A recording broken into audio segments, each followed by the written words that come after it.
好啦，今日咧想同大家講解嘅咧就會係一個閣樓嘅問題啦。咁啊，又或者點樣先適合做閣樓，或者做咗閣樓會點？不過呢一樣嘢我哋稍後先講。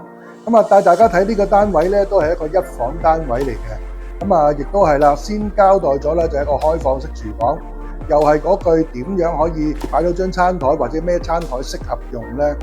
咁其實大家喺網上睇過啦，都一啲新宿嘅餐台啦，都好似適合自己喎。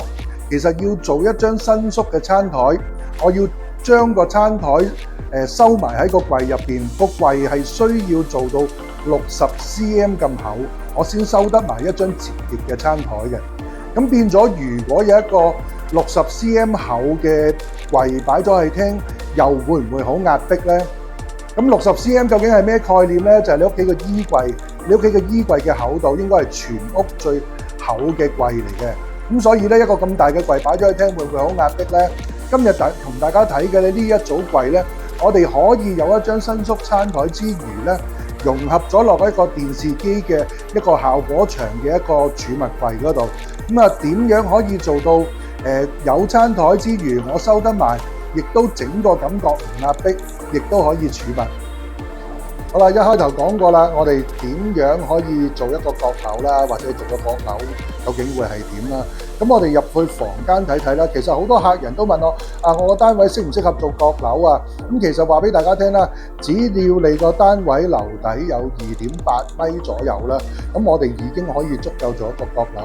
咁當然換句話說，樓底越高越舒適啦，個空間感會更加強啦。因為而家啲單位廳，你張台已經係收埋咗啦，房又冇台，究竟我點樣可以做到嘢呢？